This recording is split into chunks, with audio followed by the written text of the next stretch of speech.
Hi all, mid cap ഡോക്ടറിൻ്റെ post market pre മാർക്കറ്റിലേക്ക് എല്ലാവർക്കും സ്വാഗതം.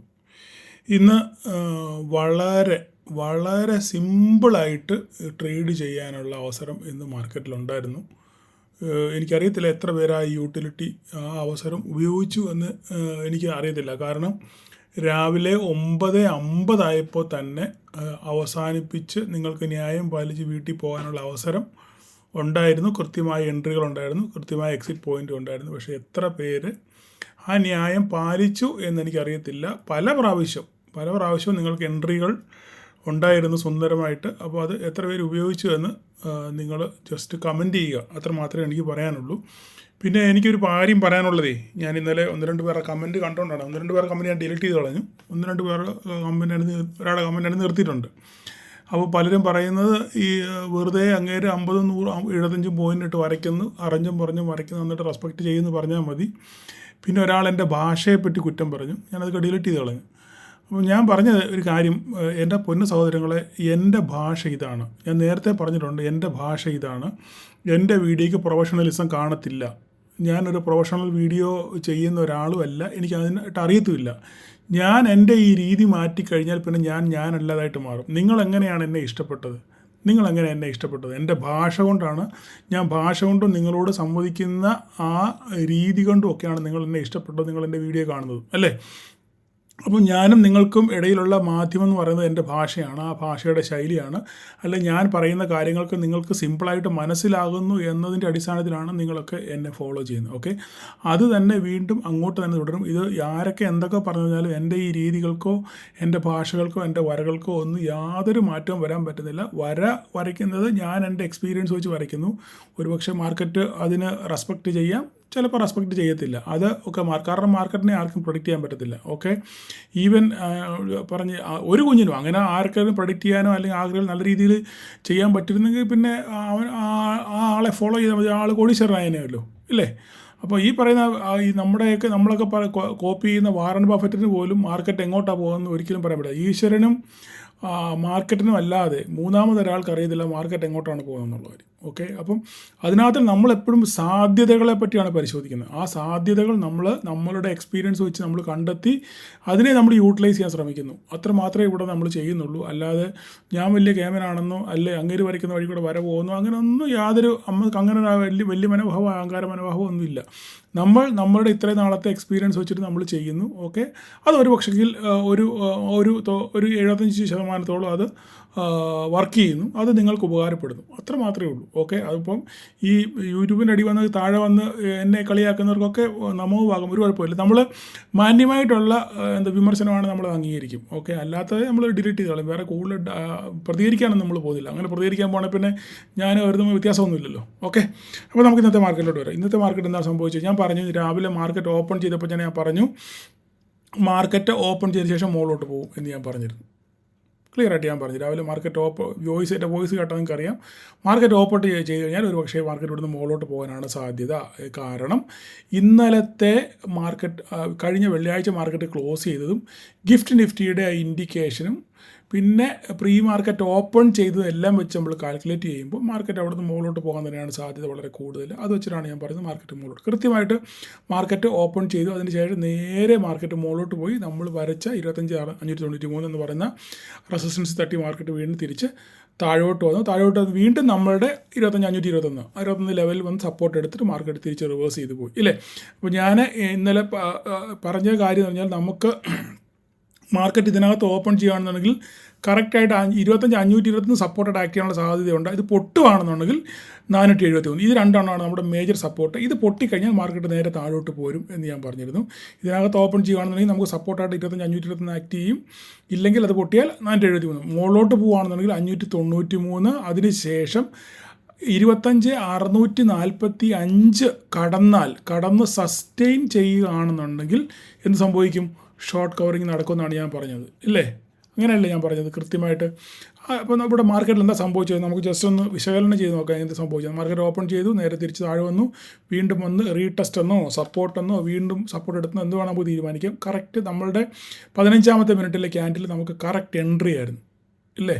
ഈ എൻട്രി എടുത്ത് ധാരാളം ആൾക്കാരുണ്ട് രാവിലെ തന്നെ ഈ എൻട്രിയിൽ എടുത്ത് മാർക്കറ്റ് ഇവിടെ വന്നപ്പോൾ ഈ എൻട്രി എടുത്ത് ഇവിടെ വന്നപ്പോൾ ന്യായമായിട്ടുള്ള പ്രോഫിറ്റ് കിട്ടി ഇറങ്ങിപ്പോയ ധാരാളം ആൾക്കാരുണ്ട്. ഞാൻ അപ്പോൾ അവരോടൊക്കെ പറഞ്ഞു, നിങ്ങൾ ന്യായം കിട്ടി, ഇനി നിങ്ങൾ ഈ വഴിക്ക് നിൽക്കേണ്ട, പൊക്കോളം പറഞ്ഞു. അതിനുശേഷം മാർക്കറ്റ് എങ്ങോട്ട് വേണേൽ പൊക്കോട്ടെ, നമ്മുടെ വിഷയമല്ല. നമുക്കെന്താണ്, നമുക്ക് വേണ്ടത് കൺസിസ്റ്റൻസിയാണ്. നമുക്ക് വേണ്ടത് കൺസിസ്റ്റൻസിയാണ് വേണ്ടത്, ഇല്ലേ? ആ കൺസിസ്റ്റൻസി നിലനിർത്താൻ നിങ്ങൾ പഠിക്കുകയാണെന്നുണ്ടെങ്കിൽ പിന്നെ മാർക്കറ്റിനെ നിങ്ങൾക്ക് പേടിക്കേണ്ട യാതൊരു കാര്യമില്ല. നിങ്ങളപ്പോൾ അത് ഒരു സ്ഥിരത മാർക്കറ്റിൽ നിലനിർത്തുക. ഒരു ദിവസം ലാഭം, ഒരു ദിവസം നഷ്ടം, പിന്നെ ലാഭം, പിന്നെ നഷ്ടം, അങ്ങനെ വെച്ചൊരു കാര്യമില്ല. നമ്മൾക്ക് കൃത്യമായി എൻട്രി പോയിന്റ് കിട്ടിയാൽ ആ എൻട്രി പോയിന്റിൽ നിങ്ങൾ എൻട്രി എടുക്കുക, ന്യായമായ പ്രോഫിറ്റ് കിട്ടി ഇറങ്ങി കഴിയുക. അതിനുശേഷം മാർക്കറ്റ് എങ്ങോട്ട് പൊക്കോട്ടെ, നമുക്കത് വിഷയമുള്ള കാര്യമാണ്. നിങ്ങൾ അങ്ങനെ ശീലിക്കാൻ ശ്രമിക്കുക കേട്ടോ. അപ്പം അതിനുശേഷം മാർക്കറ്റ് ഇവിടെ സപ്പോർട്ട് എടുത്തു. അപ്പോൾ ഇവിടേക്ക് സപ്പോർട്ട് എടുത്തപ്പോൾ തന്നെ കയറിയവരുണ്ട്, അല്ലെങ്കിൽ കാൻഡിൽ ക്ലോസ് ചെയ്തപ്പോൾ കയറിയവരുണ്ട്. എന്തായാലും ഇവിടുന്ന് 523 593 വരെ പോയി. ഏകദേശം ഒരു 60-70 പോയിൻറ്റിൻ്റെ നമുക്കൊരു റാലി ഇവിടെ കിട്ടി. ഇതിനിടയ്ക്ക് എത്ര പോയിന്റ് നിങ്ങൾ എടുത്ത് ഇറങ്ങി എന്നുള്ളത് ഓരോരുത്തരുടെ മനോധർമ്മമാണ്, ഇല്ലേ? അതിനുശേഷം മാർക്കറ്റ് ഫസ്റ്റ് ആദ്യത്തെ ഒരു 10-20 മിനിറ്റ് കൊണ്ട് തന്നെ മാർക്കറ്റ് കറക്റ്റ് റെസിസ്റ്റൻസ് എടുത്തു. മാർക്കറ്റ് തിരിച്ചൊന്ന് താഴോട്ട് കുനിഞ്ഞു.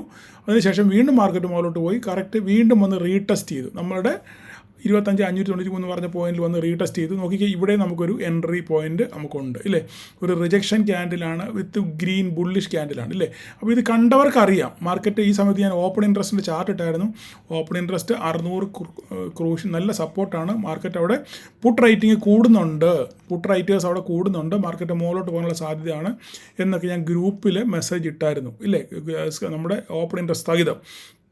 അതിനുശേഷം കറക്റ്റ് മാർക്കറ്റ് പോയി 25,645 645 പോയി റെസിസ്റ്റൻസ് എടുത്ത് മാർക്കറ്റ് അവിടെ നിന്ന് തിരിച്ച് പിന്നെ അവിടെ ആടിക്കളിച്ചു. വൈകുന്നേരം വരെ മാർക്കറ്റ് താഴോട്ട് പോകുന്നു, മുകളിലോട്ട് പോകുന്നു, താഴോട്ട് പോകുന്നു, മുകളിലോട്ട് പോകുന്നു. കാരണം ഇന്ന് എക്സ്പയറിയുടെ തലേ ദിവസമാണ്. അത്യാവശ്യം അങ്ങോട്ടും ഇങ്ങോട്ട് ഓടി കളിക്കുകയാണെങ്കിൽ കുറച്ച് ഡീക്കെങ്കിലും കിട്ടും. ആ ഒരു മനോഭാവത്തിലാണ്. പിന്നെ ഇവിടെ താഴോട്ടൊരു വലിയൊരു വരവ് വന്ന പോലെ തന്നെ നേരെ എന്ത് ചെയ്തു, മാർക്കറ്റ് തിരിച്ച് കയറി. അപ്പോൾ ഇവിടെ നിന്ന് നമുക്ക് ട്രേഡ് ഇല്ല, ഇവിടെ ഒന്നും നമുക്ക് ട്രേഡ് ഇല്ല. നമുക്ക് ട്രേഡ് ഉള്ളത് ഇതിന് മുകളിൽ നല്ല രീതിയിൽ സസ്റ്റെയിൻ ചെയ്തെങ്കിൽ മാത്രമേ നമുക്ക് ഷോർട്ട് കവറിങ് നടക്കത്തുള്ളൂ എന്ന് ഞാൻ പറഞ്ഞിരുന്നു, ഇല്ലേ? ഇവിടെ കൊണ്ടുവന്ന് ആടിക്കളിച്ച് വൈകുന്നേരം വരെ, വൈകിട്ട് 2:30 വരെ ഇവിടെ കൊണ്ട് ആടിക്കളിച്ചതിന് ശേഷമാണ് പിന്നെ ഇവിടെ നിന്ന് ഇങ്ങനെ ഒരു താഴോട്ടൊരു ഫോള് കിട്ടിയത്. പക്ഷേ ഈ ഫോള് വന്നെങ്കിലും, ഈ അവസാന നിമിഷത്തെ ഈ ഫോള് വന്നെങ്കിലും ഈ ഫോളിന് തുല്യമായിട്ടുള്ള ഒരു അപ്രീസിയേഷൻ നിങ്ങൾക്ക് കിട്ടിയിട്ടില്ല. ഓക്കെ, കൂടി കഴിഞ്ഞാൽ 5-10 പോയിന്റ് കൂടുതൽ നിങ്ങൾക്ക് ഇത്രയും പോയിന്റ് കൊണ്ടിട്ട് 645 550 100 പോയിന്റിനടുത്ത്, ഒരു 80-90 പോയിന്റിനടുത്ത് മാർക്കറ്റ് വീണിട്ടും നിങ്ങൾക്ക് കിട്ടിയത് ആകെ 10-15 പോയിന്റ് ആയിരിക്കും മാക്സിമം നിങ്ങൾക്ക് കിട്ടിയിരിക്കുന്നത്. അതിൻ്റെ കാര്യം കൂടെ ഞാൻ പറഞ്ഞുതരാം എന്താ സംഭവിച്ചതാണ്. ഓക്കെ, അപ്പോൾ ഇവിടെ ഇങ്ങോട്ട് വന്നെങ്കിലും പ്രീമിയം അപ്രിസിയേഷൻ ഇല്ലായിരുന്നു. അപ്പോൾ പലരും ചോദിച്ചു, സാറ് പുട്ടിന് യാതൊരു ഗുണവും ഇല്ലല്ലോ എന്ന്. അപ്പോൾ അതിൻ്റെ എന്താ കാര്യം എന്നുള്ളതുകൂടെ ഞാൻ പറഞ്ഞുതരാം. ഇതിൻ്റെ കാര്യം എന്ന് പറഞ്ഞു കഴിഞ്ഞാൽ, നിങ്ങൾ ശ്രദ്ധിച്ചു കഴിഞ്ഞാൽ ശരിക്കും മാർക്കറ്റിനെ വാച്ച് ചെയ്യുന്നവർക്ക് കറക്റ്റായിട്ട് മനസ്സിലാവും. ഇന്നലെ നിങ്ങൾ ശ്രദ്ധിച്ചു കഴിഞ്ഞാൽ, ഇന്നലെ നമ്മളുടെ നിഫ്റ്റിയുടെ ഫ്യൂച്ചർ വളരെ, അതായത് വെള്ളിയാഴ്ച നിഫ്റ്റിയുടെ ഫ്യൂച്ചർ നമ്മൾ നോക്കുകയാണെന്നുണ്ടെങ്കിൽ ഒന്ന് സ്ട്രോങ് അല്ലായിരുന്നു. വളരെ എന്താ പറയുന്നത്, ഒരു മോളോട്ട് പോകാൻ ഒരു ഊർജ്ജമില്ലാത്ത രീതിയിലാണ് ഈ ഫ്യൂച്ചർ വർക്ക് ചെയ്തുകൊണ്ടിരുന്നത്. അതായത് ഏകദേശം സാധാരണ ഗതിയിലിപ്പം ഒരു ആഴ്ച കഴിഞ്ഞതേ ഉള്ളൂ. ഒരാഴ്ച കഴിയുമ്പം ഏകദേശം നമ്മൾ നിഫ്റ്റിയും ഫ്യൂച്ചറും തമ്മിൽ ഏകദേശം ഒരാഴ്ച കഴിയുമ്പോൾ തന്നെ ഒരു 130-140 പോയിൻറ്റിൻ്റെയൊക്കെ ഡിഫറൻസ് വേണം. ഓക്കെ, ഒരു കോൺട്രാക്റ്റ് സ്റ്റാർട്ട് ചെയ്യുമ്പോൾ ഏകദേശം 160 മുതൽ 180 വരെ, ഞാൻ എപ്പോഴും പറയുന്നതാണ്, നമ്മൾ ക്ലാസ്സിലൊക്കെ ഞാൻ പറഞ്ഞിട്ടുണ്ട്, 160 മുതൽ 180 പോയിൻറ്റ് വരെ ഒരു ഡിഫറൻസ് ആണ് നിഫ്റ്റി നമ്മുടെ ഫ്യൂച്ചർ തമ്മിലുള്ള ഒരു അകലം, ഇല്ലേ? അത് ഒരാഴ്ച കഴിയുമ്പം ഏകദേശം ഒരു 140-150 പോയിൻറ്റിലോട്ടൊക്കെ വരണം ഒരാഴ്ച കഴിയുമ്പോൾ. അങ്ങനെ ഗ്രാജുവലി കുറഞ്ഞാണ് ഇത് വരാറുള്ളത്. ഓക്കെ, പക്ഷേ കഴിഞ്ഞ വെള്ളിയാഴ്ച നിങ്ങൾ ശ്രദ്ധിച്ചു കഴിഞ്ഞാൽ നിങ്ങൾക്ക് മനസ്സിലാവും, അല്ലെങ്കിൽ നിങ്ങൾ പ്രീവിയസ് ചാർട്ട് എടുത്ത് പോയി നോക്കിക്കോ. നിഫ്റ്റിയും ഫ്യൂച്ചറും തമ്മിലുള്ള അകലം വെറും 80 പോയിൻ്റായിരുന്നു, 80-90 പോയിൻ്റായിരുന്നു വെള്ളിയാഴ്ച. ഇങ്ങനെയുള്ള കാര്യങ്ങളൊക്കെ നിങ്ങൾ ശ്രദ്ധിക്കണം. ഞാൻ ഇതൊക്കെ ക്ലാസ്സിൽ പറഞ്ഞു തന്നിട്ടുണ്ട്. 80-90 പോയിൻറ്റ് മാത്രമേ ഉള്ളായിരുന്നു നിഫ്റ്റി ഫ്യൂച്ചർ തമ്മിലുള്ള വ്യത്യാസം. എന്തിനാണ് സൂചിപ്പിക്കുന്നത്? ഇത് വീക്ക്നെസ്സിനെയാണ് സൂചിപ്പിക്കുന്നത്, അല്ലേ? നിഫ്റ്റി ഫ്യൂച്ചർ വീക്കാണ്, മാർക്കറ്റ് മുകളിലോട്ട് പോകാനുള്ളൊരു ഊർജ്ജം ഇല്ല, അങ്ങനെ മുകളിലോട്ട് പോകാനുള്ള തരംഗം ഇല്ല എന്ന് സൂചിപ്പിക്കുന്ന സംഭവമാണ് ഇങ്ങനെ ഫ്യൂച്ചറും നിഫ്റ്റിയും തമ്മിലുള്ള അകലം കുറഞ്ഞു വരുമ്പോൾ. ഓക്കെ, പക്ഷെങ്കിൽ ഇന്ന് നിങ്ങൾ നോക്കിക്കേ, ഇന്ന് അവസാന ഒരു സമയത്ത് നിങ്ങൾ നോക്കിക്കഴിഞ്ഞാൽ നിങ്ങൾക്ക് മനസ്സിലാകും ഇത് 574 ക്ലോസ് ചെയ്തേക്കുന്നു, ഇത് 694 ഫ്യൂച്ചർ ക്ലോസ് ചെയ്തേക്കുന്നു ഇല്ലേ. അപ്പോൾ എത്ര വ്യത്യാസമുണ്ട്? 574, 674, 74, 80, 120 പോയിൻറ്റിൻ്റെ വ്യത്യാസം നിഫ്റ്റിയും ഫ്യൂച്ചറും തമ്മിലുണ്ട്. നിഫ്റ്റിയും ഫ്യൂച്ചറും തമ്മിൽ 120 പോയിൻറ്റിൻ്റെ വ്യത്യാസം. കഴിഞ്ഞ ദിവസത്തിലായിരുന്നു വെറും 80 പോയിൻറ്റേ ഉള്ളായിരുന്നു. അപ്പോൾ 40 പോയിൻറ്റിൻ്റെ ഡിഫറൻസ് ഉണ്ട്. അതായത് നിഫ്റ്റി ഫ്യൂച്ചർ എന്താണ്, സ്ട്രോങ് ആയിട്ട് ഇപ്പോൾ ഇന്ന് ആക്ട് ചെയ്യാൻ തുടങ്ങി എന്നാണ് ഇത് സൂചിപ്പിക്കുന്നത് ഇല്ലേ. അപ്പോൾ അങ്ങനെ ആകുമ്പോൾ നിഫ്റ്റി ഫ്യൂച്ചർ സ്ട്രോങ് ആകുമ്പം എന്താ സംഭവിക്കുന്നത്? അവിടെ നിഫ്റ്റി ഫ്യൂച്ചറിനെ അടിസ്ഥാനമാക്കിയാണ് നമ്മുടെ കയ്യിലുള്ള ഓപ്ഷൻ്റെ പ്രീമിയം ഒക്കെ മൂവ് ചെയ്യുന്നത്. അപ്പം നിഫ്റ്റി ഫ്യൂച്ചർ സ്ട്രോങ് ആയപ്പോൾ നമ്മുടെ കയ്യിലുള്ള ഓപ്ഷൻ്റെ പ്രീമിയം സ്ട്രോങ് ആയി. അത്ര ഫോള് വന്നാലും അതിനനുസരിച്ച് ഇവിടെ വീഴാത്തതിൻ്റെ പ്രധാനപ്പെട്ട കാര്യം എന്താണെന്ന് വെച്ച് കഴിഞ്ഞാൽ ഈ നിഫ്റ്റി ഫ്യൂച്ചർ സ്ട്രോങ് ആയതുകൊണ്ടാണ്. അപ്പോൾ ഇത് സൂചിപ്പിക്കുന്നത് മാർക്കറ്റിൽ ഒരു ബുള്ളിഷ് മൊമെൻറ്റം ക്രിയേറ്റ് ആയി എന്നുള്ള ഒരു സൂചനയാണ് നമുക്ക് ഈ നിഫ്റ്റി ഫ്യൂച്ചർ ശക്തി ആർജിച്ചതുകൊണ്ട് നമ്മൾ മനസ്സിലാക്കേണ്ട കാര്യം, മാർക്കറ്റിലൊരു ബുള്ളിഷ് മൊമെൻറ്റം ഉണ്ട്, അല്ലെ മാർക്കറ്റ് മുകളിലോട്ട് പോകാനുള്ളൊരു മൊമെൻറ്റം ഉണ്ട് എന്നാണ് ഇത് സൂചിപ്പിക്കുന്നത്. ഇത് ഞാൻ ഈ പറയുന്നത് കൃത്യമായിട്ട് എൻ്റെ പഠനത്തിൻ്റെ അടിസ്ഥാനത്തിലും എൻ്റെ ഇത്ര നാളത്തെ മാർക്കറ്റിലുള്ള എക്സ്പീരിയൻസിൻ്റെ അടിസ്ഥാനത്തിലും മാത്രമാണ് ഞാൻ ഈ കാര്യങ്ങൾ പറയുന്നത്. ഓക്കെ, ഇതിനെതിരെ ചിലപ്പോൾ ഒരു പക്ഷേ വിവാദങ്ങൾ പൊട്ടിപ്പുറപ്പെടാം, അല്ല അങ്ങനെ പറയുന്ന വിവരക്കേടാണ് പറയുന്നതൊക്കെ പലരും പറഞ്ഞേക്കാം.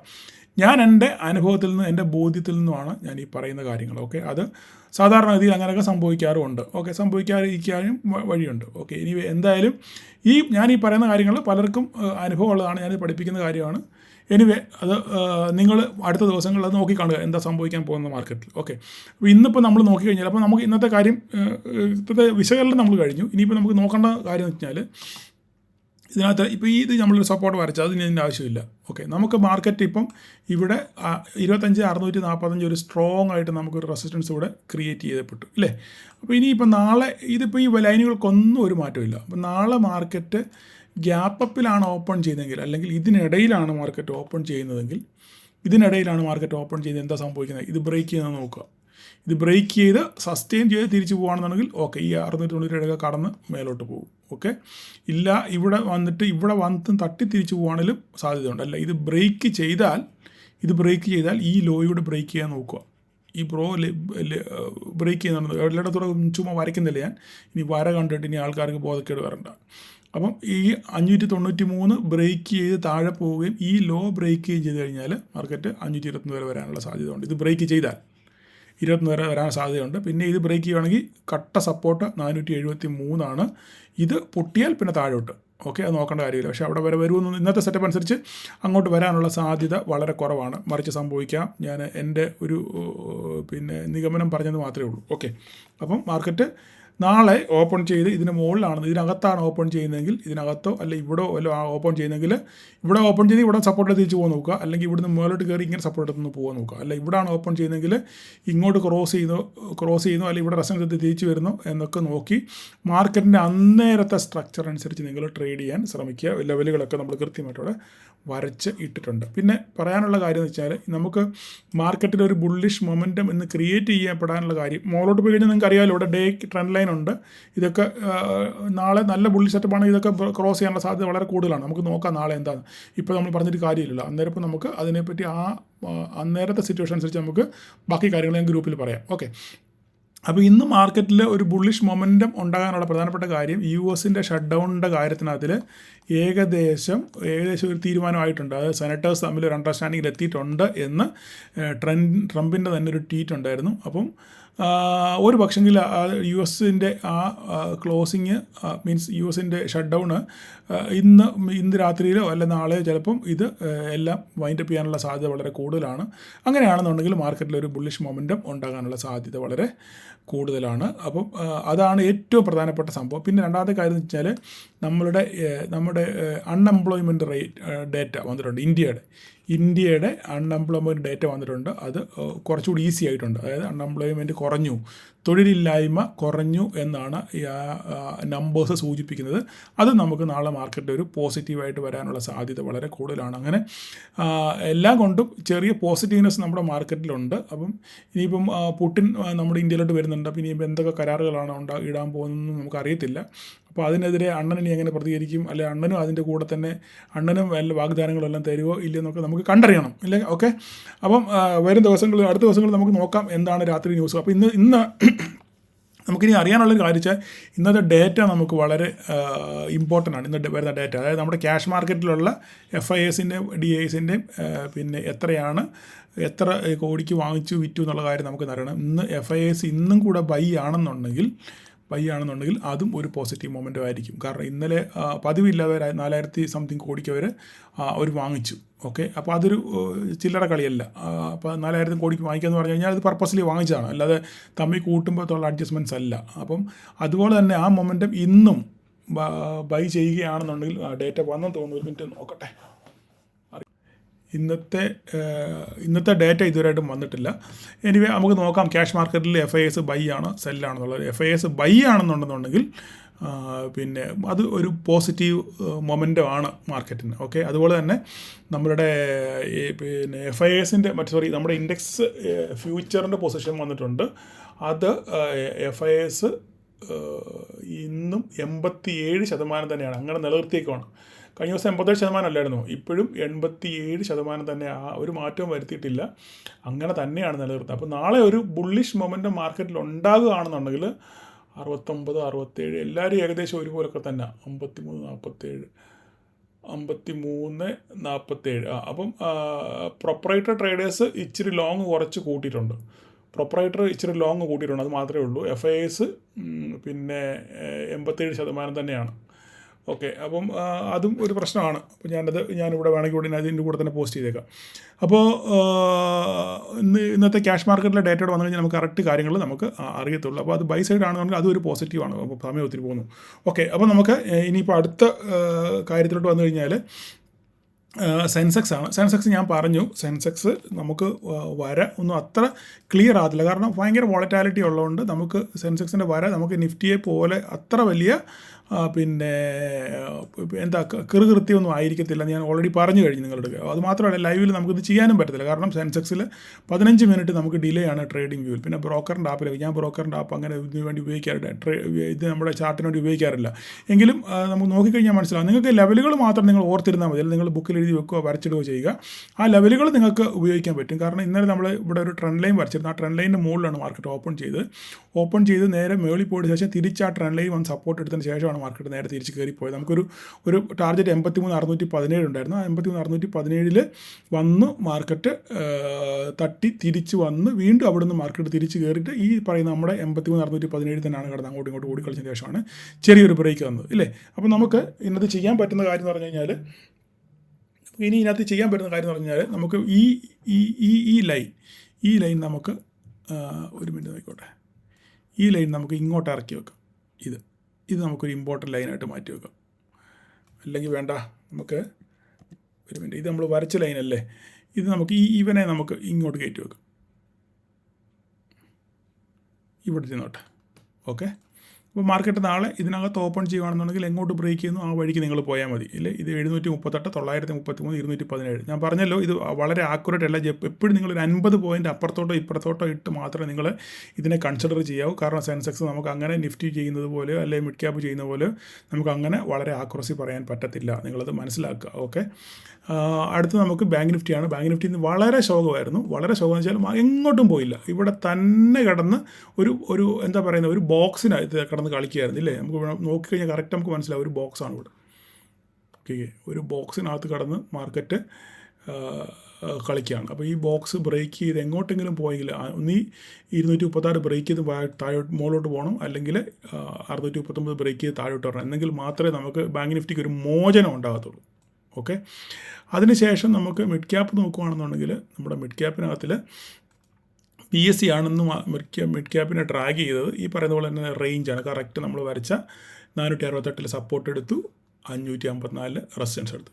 വെരി ക്ലിയർ ആണ്. നിങ്ങൾക്ക് പ്രോഫിറ്റ് ബുക്ക് ചെയ്യാനൊക്കെ ധാരാളം അവസരങ്ങളുണ്ടായിരുന്നു. ട്രേഡ് എടുത്തവർക്കും നല്ല രീതിയിൽ പ്രോഫിറ്റ് കിട്ടിയിട്ടുണ്ട്. അതിനുശേഷം ആ റെസിസ്റ്റൻസ് ഫേസ് ചെയ്ത് നേരെ മാർക്കറ്റ് തിരിച്ചു വന്നു. ഇപ്പോഴും ഇവിടെ നോക്കുന്നത് ഒന്നുകിൽ എവിടെയാണോ ഓപ്പൺ ചെയ്യുന്നത് അതിനുശേഷം സപ്പോർട്ടോ റെസിസ്റ്റൻസോ എടുക്കുന്ന നോക്കുക. ഇവിടെ ഫ്ലാറ്റ് ഓപ്പൺ ചെയ്ത് കഴിഞ്ഞാൽ ഇവിടെ ഒന്ന് സപ്പോർട്ട് ചെയ്ത് തിരിച്ചു പോകുന്നു, അല്ലെങ്കിൽ റെസിസ്റ്റൻസ് തട്ടി തിരിച്ചു വരുന്നു, അല്ലെങ്കിൽ ഇത് ബ്രേക്ക് ചെയ്യുന്നു. ഇതൊക്കെ നോക്കി എന്നൊന്നും പറയേണ്ട കാര്യമില്ല. നമ്മൾ ചുമ്മാ ഇതൊന്നും പറഞ്ഞൊരു കാര്യമില്ല. നിങ്ങൾക്കിതിപ്പോൾ എന്നും നിങ്ങൾ എന്നെ ഫോളോ ചെയ്യുന്നുണ്ട്, നിങ്ങൾക്ക് കൃത്യമായിട്ട് അറിയാം. ലെവലുകൾ നിങ്ങളുടെ കയ്യിലിരിപ്പുണ്ട്. നിങ്ങൾക്ക് ആ ലെവൽ അനുസരിച്ച് നിങ്ങൾക്ക് സംഗതി നല്ല വൃത്തിയായിട്ട് നിങ്ങൾക്ക് ട്രേഡ് ചെയ്യാൻ ഒക്കെ പറ്റും. ഓക്കെ, അപ്പോൾ നിങ്ങൾ നോക്കിക്കണ്ട് ട്രേഡ് ചെയ്യുക. നാളെ എല്ലാവർക്കും ഒരു പ്രോഫിറ്റബിൾ ഡേ ആശംസിക്കുന്നു. Thank you all.